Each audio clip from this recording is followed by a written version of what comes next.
चलिए, तो अब 8वां चैप्टर स्टार्ट करते हैं। ईश्वर से अनुराग। आपने लोगों को पूजा पाठ करते अथवा भजन कीर्तन या कव्वाली गाते या चुपचाप ईश्वर के नाम का जाप करते हुए देखा होगा। आपने यह भी गौर किया होगा कि उनमें से कुछ तो इतने भाव विभोर हो जाते हैं कि उनकी आंखों में आंसू भर आते हैं। ईश्वर के प्रति ऐसा प्रेम भाव या गहरी भक्ति उन विभिन्न प्रकार के भक्ति तथा सूफी आंदोलनों की देन है, जिनका 8वीं शताब्दी में से उद्भव होने लगा। परमेश्वर का विचार। परमेश्वर का विचार क्या है? बड़े बड़े राज्यों के उदय होने से पहले भिन्न भिन्न समूहों के लोग अपने देवी देवताओं की पूजा किया करते थे। जब लोग नगरों के विकास और व्यापार तथा साम्राज्यों के माध्यम से एक साथ आते गए, तब नए नए विचार विकसित होने लगे। नए नए विचार कब विकसित होने लगे? जब लोग एक साथ आने लगे। यह बात व्यापक रूप से स्वीकार की जाने लगी कि सभी जीवधारी अच्छे तथा बुरे कर्म करते हुए जीवन मरण और पुनर्जीवन के अंततः चक्रों से गुजरते हैं। इसी प्रकार यह विचार भी गहरे बैठ गया था कि सभी व्यक्ति जन्म के समय भी एक बराबर नहीं होते हैं। यह मान्यता कि सामाजिक विशेषाधिकार किसी उच्च परिवार अथवा ऊंची जाति में पैदा होने के कारण मिलते हैं, कई पंडित्यपूर्ण ग्रंथों का विषय था। अनेक लोग ऐसे विचारों के कारण बेचैन थे, इसलिए वे बुद्ध तथा जैनों के उपदेशों की ओर उन्मुख हुए, जिनके अनुसार व्यक्तिगत प्रयासों से सामाजिक अंतरों को दूर किया जा सकता है और पुनर्जन्म के चक्र से छुटकारा पाया जा सकता है। कुछ अन्य लोग परमेश्वर संबंधी इस विचार से आकर्षित हुए कि यदि मनुष्य भक्ति भाव से परमेश्वर की शरण में जाए तो परमेश्वर व्यक्ति को इस बंधन से मुक्त कर सकता है। श्रीमद् भागवत गीता में व्यक्त यह विचार सामान्य सन ईसवी सन की प्रारंभिक शताब्दियों में लोकप्रिय हो गया था। विशुद्ध धार्मिक अनुष्ठानों के माध्यम से शिव, विष्णु और दुर्गा को परम देवी देवताओं के रूप में पूजा जाने लगा। साथ साथ भिन्न भिन्न क्षेत्रों में पूजे जाने वाले देवों और देवियों को शिव, विष्णु या दुर्गा का रूप माना जाने लगा। इसी प्रक्रिया में स्थानीय मिथक तथा किस्से कहानियां पौराणिक कथाओं के अंग बन गए। पुराणों में पूजा की जिन पद्धतियों की अनुशंसा की गई थी, उन्हें स्थानीय पंथों में भी अपनाया जाने लगा। चित्र 1 में क्या है? भागवत गीता की किसी दक्षिण भारतीय पांडुलिपि से लिया गया एक पृष्ठ है। ये भागवत गीता का एक पृष्ठ है। आगे चलकर पुराणों में भी इस बात का उल्लेख किया गया कि भक्त भले ही किसी भी जाति पाति का हो, वह सच्ची भक्ति से ईश्वर की कृपा प्राप्त कर सकता है। ठीक है। भक्ति की विचारधारा इतनी अधिक लोकप्रिय हो गई कि बौद्धों और जैन मतावलंबियों ने भी इन विश्वासों को अपना लिया। दक्षिण भारत में भक्ति का एक नया प्रकार नयनार और अलवर 7वीं से 9वीं शताब्दियों के बीच कुछ नए धार्मिक आंदोलनों का प्रादुर्भाव हुआ। इन आंदोलनों का नेतृत्व नयनारों, शैव संतों और अलवरों, वैष्णव संतों ने किया। ये संत सभी जातियों के थे, जिनमें पुलैया और पनार जैसी अस्पृश्य समझने वाली जातियों के लोग भी शामिल थे। वे बौद्धों और जैनों के कुटु आलोचक थे और शिव तथा विष्णु के प्रति सच्चे प्रेम को मुक्ति का मार्ग बताते थे। उन्होंने संगम साहित्य, तमिल साहित्य का प्राचीनतम उदाहरण सामान्य सन यानी ईसवी सन की प्रारंभिक शताब्दियों में रचित में समाहित प्यार और शूरवीरता के आदर्शों को अपनाकर भक्ति के मूल्यों में उनका समावेश किया था। नयनार और अलवर घुमक्कड़ साधु संत थे। नयनार और अलवर क्या थे? घुमक्कड़ साधु संत थे। ठीक है। वे जिस किसी स्थानीय गांव में जाते थे, वहां के स्थानीय देवी देवताओं की प्रशंसा में सुदूर कविताएं रचकर उन्हें संगीतबद्ध कर दिया करते थे। नयनार और अलवर कुल मिलाकर 63 नयनार ऐसे थे जो कुम्हार, अस्पृश्य, कामगार, किसान, शिकारी, सैनिक, ब्राह्मण, मुखिया जैसी अनेक जातियों में पैदा हुए थे। उनमें सर्वाधिक प्रसिद्ध थे अपार, समंदर, सुंदरार और मणिकावग सागर। उनके गीतों के 2 संकलन तेवरम और तिरुवाचकम। अलवर संत संख्या में 12 थे। वे भिन्न-भिन्न प्रकार की पृष्ठभूमि से आए थे। उनमें से सर्वाधिक प्रसिद्ध थे पेरियाल्वर, उनकी पुत्री आंडाल तोंड्रीपाडी अल्वार, नम्मलवार। उनके गीत द्रव्य प्रबंधम में संकलित हैं। 10वीं से 12वीं सदियों के बीच चोल और पांड्यन राजाओं ने उन अनेक धार्मिक स्थलों पर विशाल मंदिर बनवा दिए जहाँ की संत कवियों ने यात्रा की थी। इस प्रकार भक्ति परंपरा और मंदिर पूजा के बीच गहरे संबंध स्थापित हो गए। यही वह समय था जब उनकी कविताओं का संकलन तैयार किया गया था। इसके अलावा अलवरों और नयनारों संतों की धार्मिक जीवनियाँ भी रची गईं। आज हम भक्ति परंपरा के इतिहास लेखन में इन जीवनियों का स्रोत के रूप में उपयोग करते हैं। ठीक है, फिर भक्त और भगवान क्या होते हैं। मणिकाव सागर, मेरे हार्ड मास के इस घृणित पुतले में तुम आए जैसे यह कोई सोने का मंदिर हो। यह उनकी एक रचना थी। एंड में हे ब्रह्मानंद, हे प्रकाश में, मैंने तुम में शरण ली और मैं तुमसे कभी दूर नहीं जा सकता। ये एक भक्त की अपने भगवान के लिए कह सकते हैं कि रचना है। ठीक है, फिर दर्शन और भक्ति। भारत के सर्वाधिक प्रभावशाली दार्शनिकों में से एक शंकर का जन्म 8वीं शताब्दी में केरल में हुआ था। दार्शनिकों में से एक शंकर का जन्म 8वीं शताब्दी में केरल के प्रदेश में हुआ था। वे अद्वैतवाद के समर्थक थे, जिनके अनुसार जीवात्मा और परमात्मा जो परम सत्य है, दोनों एक ही हैं। उन्होंने यह शिक्षा दी कि ब्रह्मा जो एकमात्र या परम सत्य है, वह निर्गुण या निराकार है। शंकर ने हमारे चारों ओर के संसार को मिथ्या या माया माना और संसार का परित्याग करने अथवा संन्यास लेने और ब्रह्मा की सही प्रकृति को समझने और मोक्ष प्राप्त करने के लिए ज्ञान के मार्ग को अपनाने का उपदेश दिया। रामानुज 11वीं शताब्दी में तमिलनाडु में पैदा हुए। रामानुज कहाँ पे पैदा हुए? तमिलनाडु में 11वीं शताब्दी में। वे विष्णु भक्त अलवर संतों से बहुत प्रभावित थे।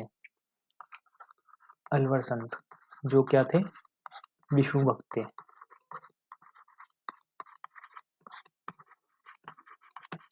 विष्णु भक्त थे, उनसे रामानुज बहुत प्रभावित थे। उनके अनुसार मोक्ष प्राप्त करने का उपाय विष्णु के प्रति अनन्य भक्ति भाव रखना है। भगवान विष्णु की कृपा दृष्टि से भक्त उनके साथ एकाकार होने का परम आनंद प्राप्त कर सकता है। रामानुज ने विशिष्टतावाद के सिद्धांत को प्रतिपादित किया, जिसके अनुसार आत्मा परमात्मा से जुड़ने के बाद भी अपनी अलग सत्ता बनाए रखती है। रामानुज के सिद्धांत ने भक्ति की नई धारा को बहुत प्रेरित किया, जो परिवर्ती काल में उत्तरी भारत में विकसित हुई। वसवना का वीरशैववाद। हमने पहले पढ़ा है कि तमिल भक्ति आंदोलन और मंदिर पूजा के बीच क्या संबंध थे। इसके परिणाम स्वरूप जो प्रतिक्रिया हुई वह वसवना और अल्मा प्रभु और अक्कमहादेवी जैसे उसके साथियों द्वारा प्रारंभ किए गए वीर शैव आंदोलन में स्पष्टता दिखलाई देती है। ये आंदोलन 12वीं शताब्दी के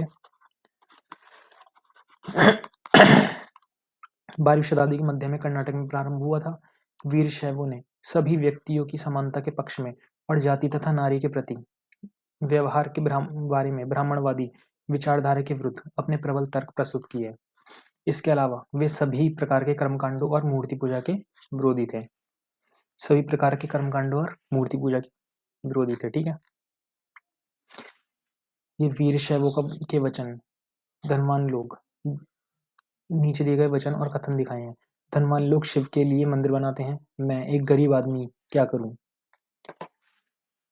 मेरी टांगे खंबे हैं, शरीर तीर्थ मंदिर है, सिर उसकी छतरी है सोने की बनी हुई। जरा सुनो नदी संगम के प्रभु, खड़ी हुई चीजें कभी गिर जाएंगी लेकिन चलने वाला सदा चलती रहेंगी। ये उन्होंने अपने ईश्वर को समर्पित की थी। महाराष्ट्र के संत 13वीं से 17वीं शताब्दी तक महाराष्ट्र में अनेकानेक संत कवि हुए, जिनके सरल मराठी भाषा में लिखे हुए गीत आज भी जन जन को प्रेरित करते हैं। उन संतों में सबसे महत्वपूर्ण थे ज्ञानेश्वर, नामदेव, एकनाथ, तुकाराम तथा सुखुबाई जैसी स्त्रियां तथा चोखा मेठा का परिवार, जो अस्पृश्य समझी जाने वाली महार जाति का था। भक्ति की यह क्षेत्रीय परंपरा पंढरपुर में विट्ठल विष्णु का एक रूप पर और जन मन के हृदय में विराजमान व्यक्तिगत देव ईश्वर संबंधी विचारों पर केंद्रित थी। इन संत कवियों ने सभी प्रकार के कर्मकांडों, पवित्रता के ढोंगों और जन्म पर आधारित सामाजिक अंतरों का विरोध किया।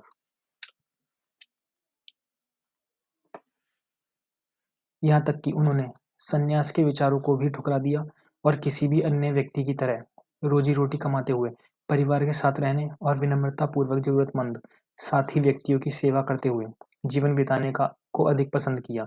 उन्होंने इस बात पर भी बल दिया कि असली भक्ति दूसरों के दुखों को बांट लेना है। इससे एक नए मानवतावाद विचार का उद्भव हुआ। जैसा कि सुप्रसिद्ध गुजराती संत नरसिंह मेहता ने कहा है, वैष्णव जन तो तेने कहिए पीर पराई जाने रे। किसने कहा है? संत नरसिंह मेहता ने, जो गुजराती है। फिर सामाजिक व्यवस्था पर प्रश्न चिन्ह। यह संत तुकाराम का एक अभंग मराठी भक्ति गीत है। जो दीन दुखियों पीड़ितों को अपना समझता है वही संत है। संत की परिभाषा इन्होंने क्या दी है? जो दीन दुखियों पीड़ितों को अपना समझता है क्योंकि ईश्वर उसके साथ है। वह हर एक परित्यक्त व्यक्ति को अपने दिल से लगाए रखता है। वह एक दास के साथ भी अपने पुत्र जैसा व्यवहार करता है। तुकाराम का कहना है, मैं ये कहते कहते कभी नहीं थकूंगा, ऐसा व्यक्ति स्वयं ईश्वर है। यहाँ चोखा मेठा के पुत्र द्वारा रचित एक अभंग दिया जा रहा है। तुमने हमें नीची जाति का बनाया, मेरे महाप्रभु तुम स्वयं ही है स्थिति स्वीकार करके तो देखो। हमें जीवन भर झूठन खानी पड़ती है, इसके लिए मेरे प्रभु तुम्हें शर्म आनी चाहिए। तुम तो हमारे घर में खा चुके हो, तुम इससे कैसे इनकार कर सकते हो। चोखा का बेटा कर्मा मेला पूछता है, तुमने मुझे जिंदगी क्यों दी। ये उसके कुछ मतलब अपने ईश्वर को ही कभी खुश थे, कभी किसी नाराजगी या जो भी थी, दुख दर्द जो भी बांटते थे वो अपने ईश्वर से बांटते थे। और जो दीन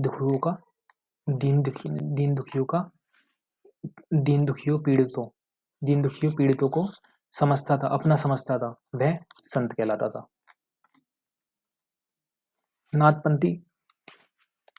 नाथपंथी सिद्ध और योगी। इस काल में अनेक ऐसे धार्मिक समूह उभरे जिन्होंने साधारण तर्क वितर्क का सहारा लेकर रूढ़िवादी धर्म के कर्मकांडों और अन्य बनावटी पहलुओं तथा समाज व्यवस्था की आलोचना की।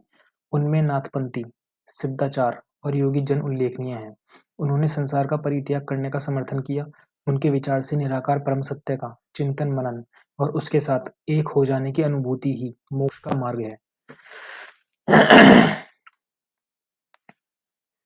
इसके लिए उन्होंने योगासन, प्राणायाम और चिंतन मनन जैसी क्रियाओं के माध्यम से मन एवं शरीर को कठोर प्रशिक्षण देने की आवश्यकता पर बल दिया। ये समूह खासतौर पर नीची कही जाने वाली जातियों में बहुत लोकप्रिय हुए। उनके द्वारा की गई रूढ़िवादी धर्म की आलोचना ने भक्ति मार्गीय धर्म के लिए आधार तैयार किया, जो आगे चलकर उत्तरी भारत में लोकप्रिय शक्ति बना। ठीक है। इस्लाम और सूफी मत। संतों और सूफियों में बहुत अधिक समानता थी। किसमें? सूफियों और संतों में समानता थी।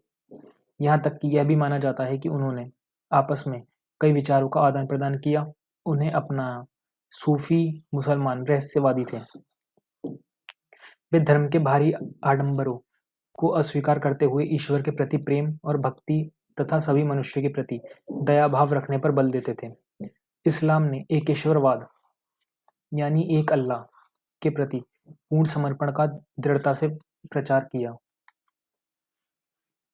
8वीं और 9वीं शताब्दी में धार्मिक विद्वानों ने पवित्र कानून, शरिया और इस्लामिक धर्मशास्त्र के विभिन्न पहलुओं को विकसित किया।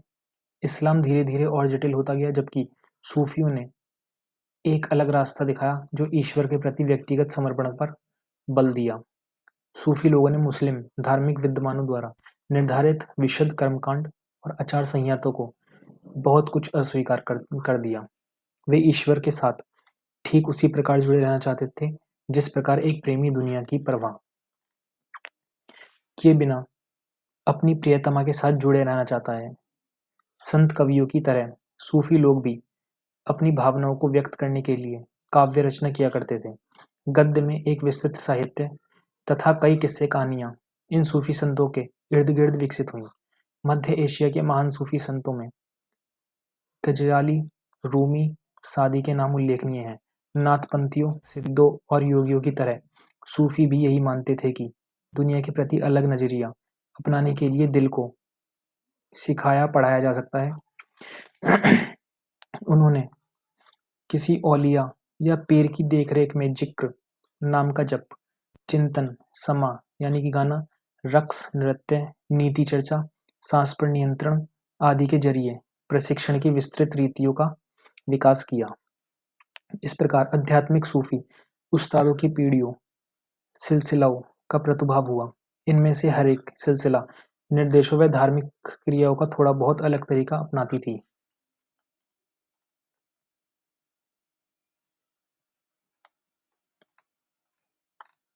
ठीक है, फिर आता है 11वीं शताब्दी से अनेक सूफी जन मध्य एशिया से आकर हिंदुस्तान में बसने लगे थे।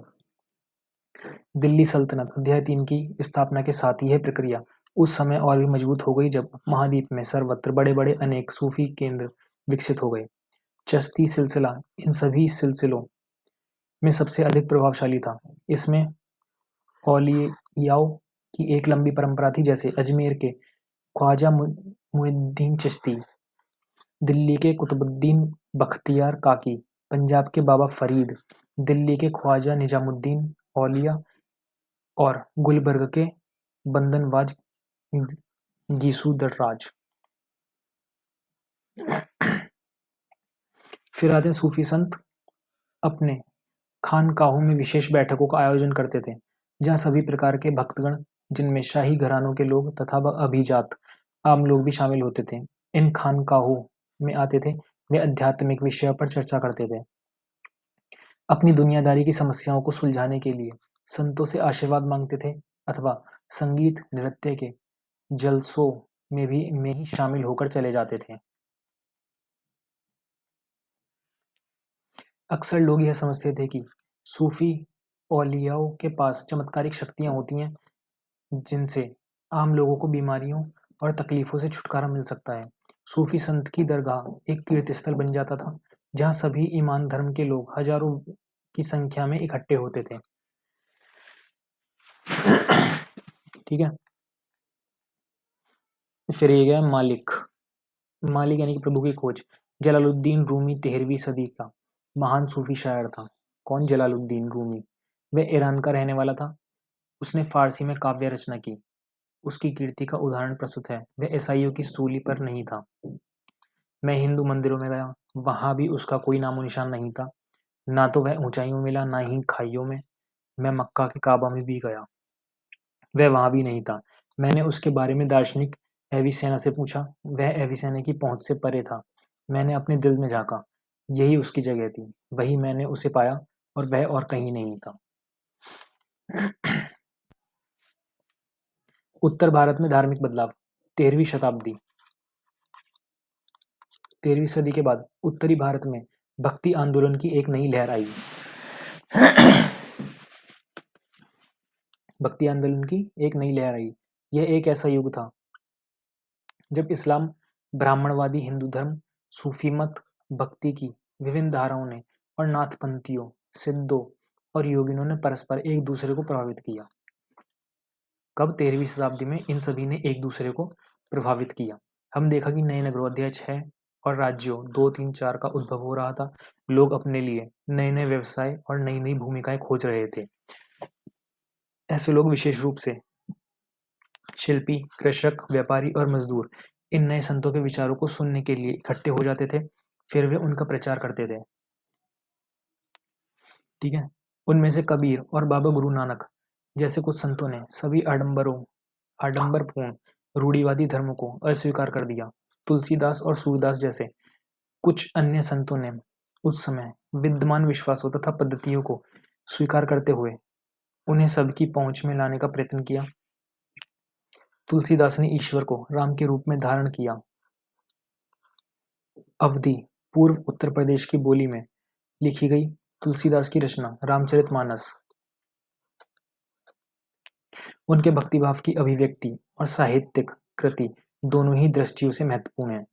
सूरदास श्री कृष्ण के अनन्य भक्त थे। उनकी रचनाएं क्या है? सूरसागर,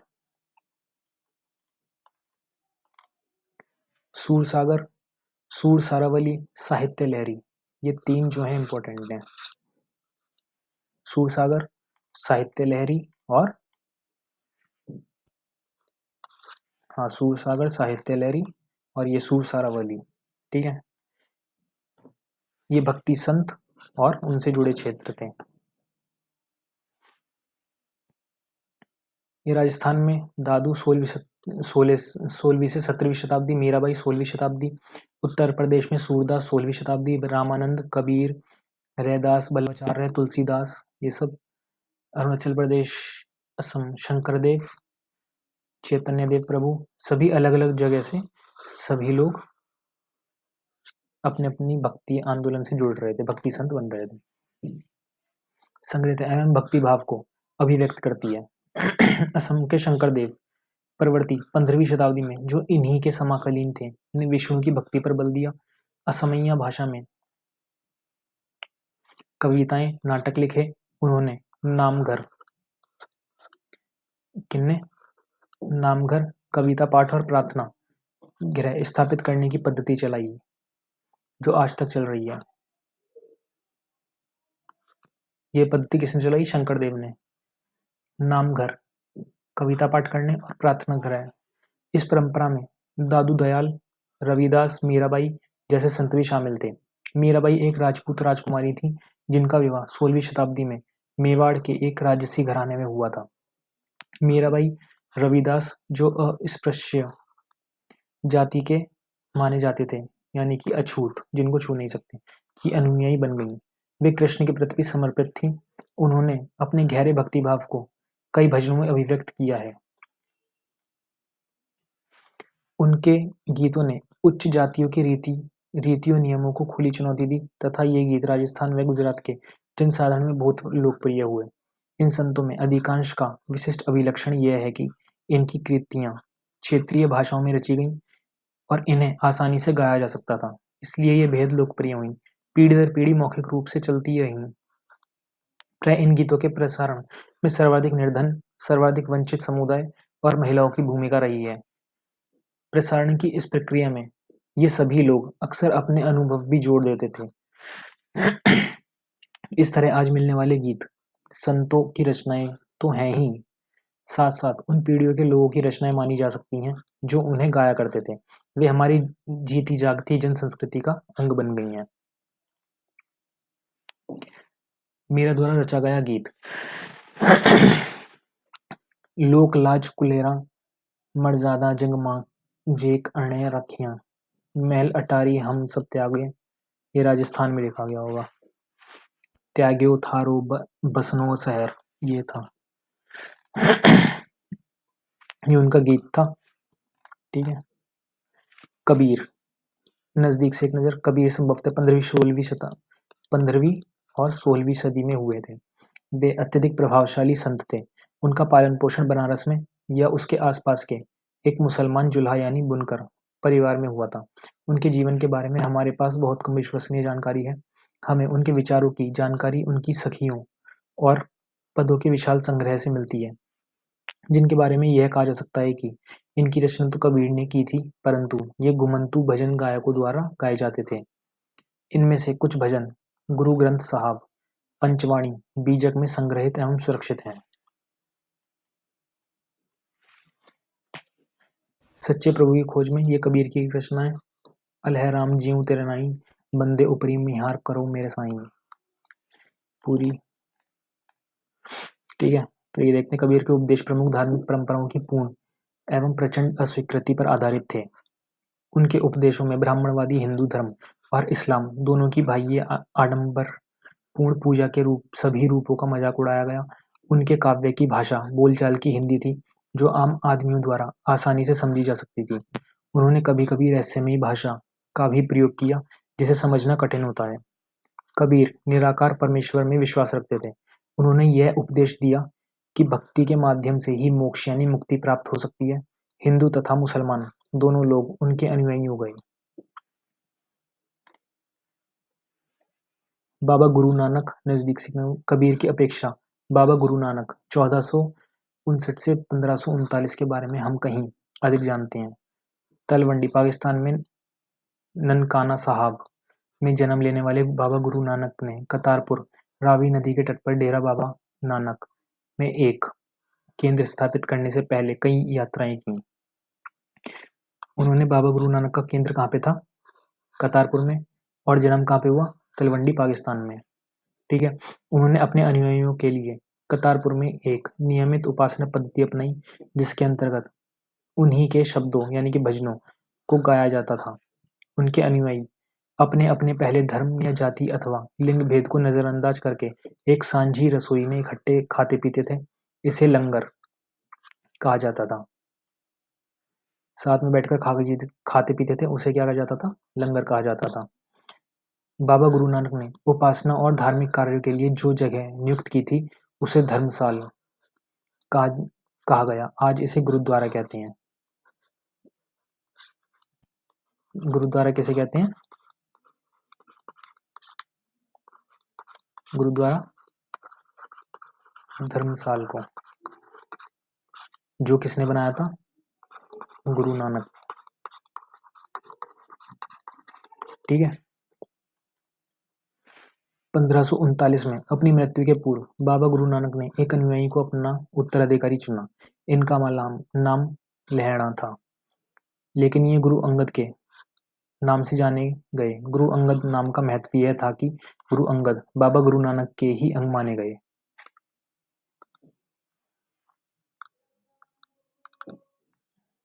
ठीक है। ये गुरु अंगद किस नाम का महत्व था? गुरु अंगद बाबा गुरु नानक के ही अंग माने गए। गुरु अंगद ने बाबा गुरु नानक की रचनाओं का संग्रह किया।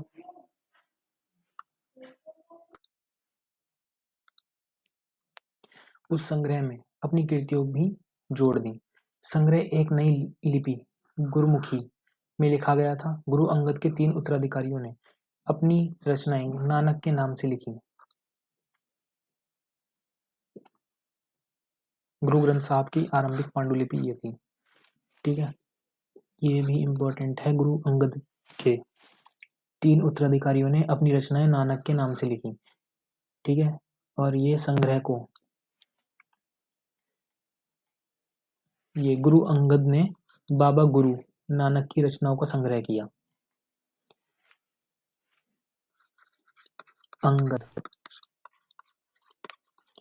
गुरु अंगद ने संग्रह किया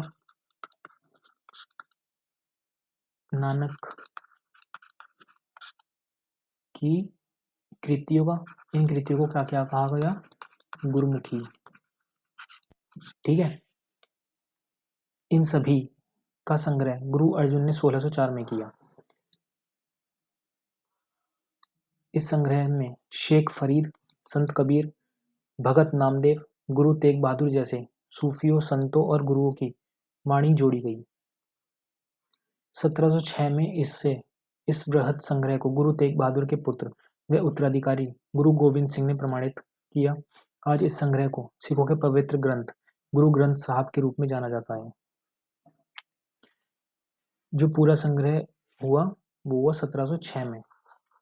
ठीक है, और सिखों के पवित्र ग्रंथ गुरु ग्रंथ साहब के रूप में जाना जाता है इस ग्रंथ को। ठीक है, 16वीं शताब्दी। बाबा गुरु नानक के उत्तराधिकारियों के नेतृत्व में अनेक अनुयायियों की संख्या का विस्तार हुआ। ये अनुयायी कई जातियों के थे, परंतु इनमें व्यापारी, कृषक और शिल्पकार ज्यादा थे। इसकी वजह ये हो सकती है कि बाबा गुरु नानक इस बात पर बल दिया करते थे कि उनके उनके अनुयायी गृहस्थों, उपयोगी व उत्पादक पेशों से जुड़े। अनुयायियों की से यह आशा भी की जाती थी कि वे नए समुदाय के सामान्य कोष में योगदान दें। 17वीं शताब्दी में क्या हुआ? 17वीं शताब्दी के प्रारंभ से केंद्रीय 17वीं शताब्दी के प्रारंभ से केंद्रीय गुरुद्वारा हरमंदिर साहब स्वर्ण मंदिर के आसपास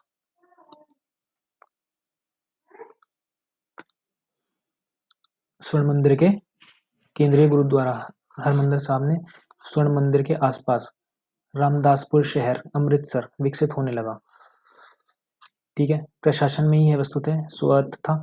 आधुनिक इतिहासकार इस युग के सिख समुदाय को राज्य के अंतर्गत राज्य मानते हैं। मुगल सम्राट जहांगीर इस समुदाय को एक संभावित खतरा मानता था। उसने 1606 में गुरु अर्जुन को मृत्युदंड देने का आदेश दिया। 1606 में गुरु अर्जुन को मृत्युदंड देने का आदेश दिया। 17वीं शताब्दी में सिख आंदोलन का राजनीतिकरण शुरू हो गया, जिसका दूरगामी परिणाम यह हुआ कि 1699 में गुरु गोविंद सिंह ने खालसा की संस्था का निर्माण किया। खालसा पंथ के नाम से जाना जाने वाला सिख समुदाय अब एक राजनीतिक सत्ता बन गया। 16वीं और 17वीं शताब्दियों की बदलती हुई ऐतिहासिक परिस्थितियों ने सिख आंदोलन के विकास को प्रभावित किया। शुरू से ही बाबा गुरु नानक के विचारों का सिख आंदोलन पर गहरा प्रभाव पड़ा। उन्होंने एक ईश्वर की उपासना के महत्व पर जोर दिया। उन्होंने आग्रह किया कि जाति, धर्म अथवा लिंग भेद मुक्ति प्राप्ति के लिए कोई मायने नहीं रखते हैं। उनके लिए मुक्ति किसी निष्क्रिय आनंद की स्थिति नहीं थी, बल्कि सक्रिय जीवन व्यतीत करने के साथ साथ सामाजिक प्रतिबद्धता की निरंतर कोशिशों में ही निहित थी। अपने उपदेश के सार को व्यक्त करने के लिए उन्होंने 3 शब्दों का प्रयोग किया: नाम, दान, स्नान, यानी नहाना। नाम से उनका तात्पर्य सही उपासना से था। दान से तात्पर्य दूसरों का भला करना। स्नान का तात्पर्य आचार विचार की पवित्रता। अपने उपदेश में उपदेश के सार को व्यक्त करने के लिए 3 शब्दों का प्रयोग किया था। पहला नाम, दान और स्नान। आज उनके उपदेशों को नाम जपना, कीर्त करना और वंड छकना के रूप में याद किया जाता है। ये अवधारणाएं भी उचित विश्वास और उपासना, ईमानदारी पूर्ण निर्वाह और संसाधनों को मिल बांट कर प्रयोग करना, यानी कि दूसरों की मदद करके महत्व को रेखांकित करती है। इस तरह बाबा गुरु नानक के समानता के विचारों के सामाजिक राजनीतिक मायने थे। शायद इसी बात से हमें बाबा गुरु नानक और उनके अनुयायियों के इतिहास और कबीर, रविदास और दादू जैसे संतों और उनके अनुयायियों जिनके विचार बाबा गुरु नानक के विचारों के काफी करीब थे, कि इतिहास में फर्क को समझने में मदद मिलती है। फिर मार्टिन लूथर और धर्म सुधार आंदोलन। 16वीं सदी के समय यूरोप में एक धार्मिक क्षोभ यानी उथल पुथल का काल था। तब ईसाई धर्म में अनेक परिवर्तन हुए, जिन्हें लाने वाले महत्वपूर्ण नेताओं में से एक थे मार्टिन लूथर, 1483 से 1546। ठीक है, लूथर ने महसूस किया कि रोमन कैथोलिक चर्च के अनेक आचार व्यवहार बाइबल की शिक्षाओं के विरुद्ध जाते हैं। लूथर ने लैटिन भाषा की बजाय आम लोगों की भाषा के प्रयोग को प्रोत्साहन दिया। बाइबल का जर्मन भाषा में अनुवाद किया। वे दंड मोचन की उस प्रथा के घोर विरोधी थे, जिसके अंतर्गत पाप कर्मों को क्षमा कराने के लिए चर्च को दान दिया जाता था। छापे खाने के बढ़ते हुए प्रयोग से उनकी रचनाओं का व्यापक रूप से प्रचार प्रसार हुआ। अनेक प्रोटेस्टेंट ईसाई संप्रदाय अपना उद्भव लूथर की शिक्षाओं में ही खोजते हैं। ये क्या है? मार्टिन लूथर की जर्मन भाषा में अनुवादित बाइबल का शीर्षक पृष्ठ। ठीक है, अब एक बार रिवीजन कर लेते हैं।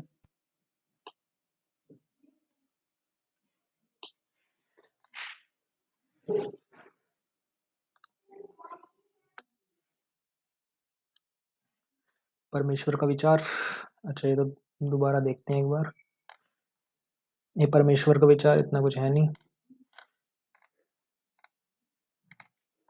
ये भागवत गीता का एक पृष्ठ है। भागवत गीता का एक दक्षिण भारतीय पांडुलिपि से लिया गया है। और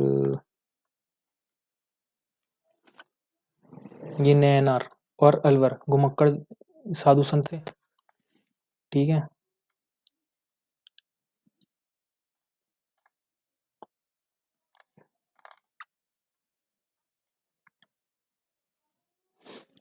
इसमें बहुत इम्पोर्टेंट चीज होगी वही बताऊंगा मैं।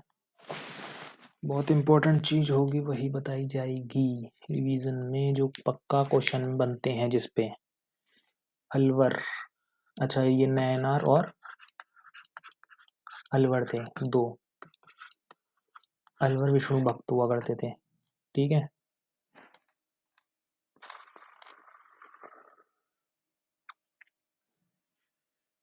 इसमें क्या थे सबसे महत्वपूर्ण जो संत थे? ज्ञानेश्वर, नामदेव, एकनाथ, तुकाराम, सुखबाई जैसी स्त्रियां अस्पृश्य समझी जाने वाली महार जाति थी। अछूत का बहुत ज्यादा था, जो स्पर्श नहीं करते थे। ठीक। एक ये भी है, नरसिंह मेहता ने लिखा। नरसिंह मेहता ने लिखा प्रश्न, वैष्णव जन तो कहते ने कहिए पीर पराई जाने रे। ठीक है।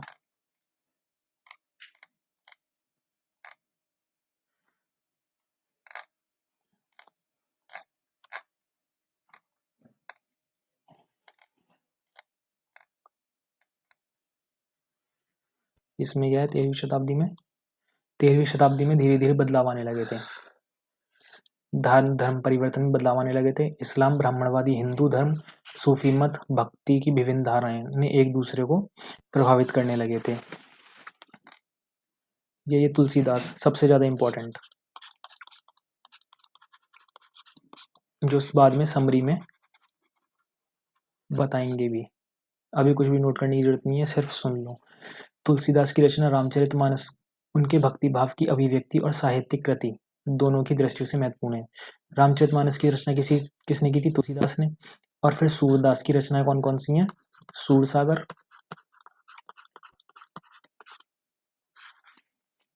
तीन साहित्य हैं, सूरसागर, सूरसारावली और साहित्य लहरी उनके भक्ति भाव को अभिव्यक्त करती हैं। सूरदास किसके भक्त थे? कृष्ण जी के।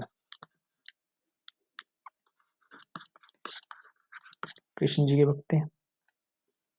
फिर असम के शंकरदेव ने ये नामघर बनाए जिसमें कविता पाठ और प्रार्थना गृह स्थापित करने की पद्धति चलाई गई, जो आज तक चलती है।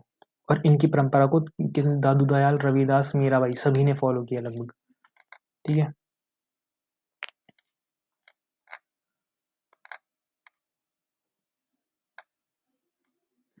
कबीरदास 16वीं शताब्दी में थे।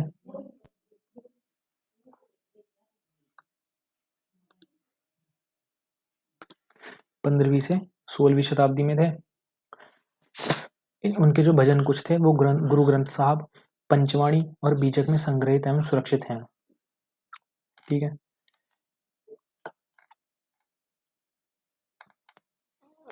बाबा गुरु नानक भी उन्हीं के समय के थे। इनका जन्म तलवंडी में हुआ था और करतारपुर में उनका डेरा था। डेरा था बाबा नानक का। केंद्र स्थापित करने से पहले उन्होंने कई यात्राएं की थी। ठीक है। जिसके अंतर्गत उन्हीं के शब्द भजनों को गाया करते थे। वो साथ बैठ के खाना खाते थे, जिसे रसोई कहते हैं, रसोई लगाते थे। इकट्ठे बैठ के खाना पीता खाते थे, उसे लंगर कहते थे। धार्मिक कार्यों के लिए उन्हें जगह बनाई थी, उसे धर्मसाल कहते थे। धर्मसाल को आज के समय में गुरुद्वारा कहा जाने लगा। फिर उनकी मृत्यु हुई 1539 में। उन्होंने अपने उत्तराधिकारी को चुना।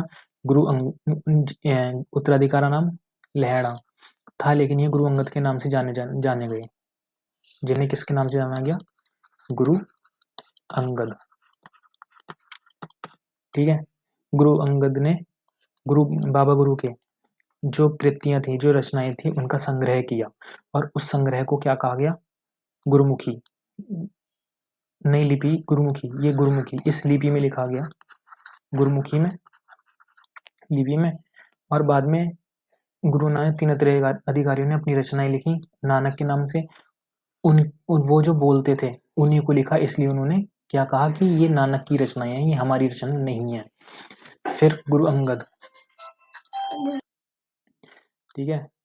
तो फिर बाद में गुरु अर्जन ने 1604 में इनका संग्रह किया। इस संग्रह में शेख फरीद, संत कबीर, भक्त नामदेव, गुरु तेग बहादुर जैसे सूफी संत की वाणी जोड़ी गई है।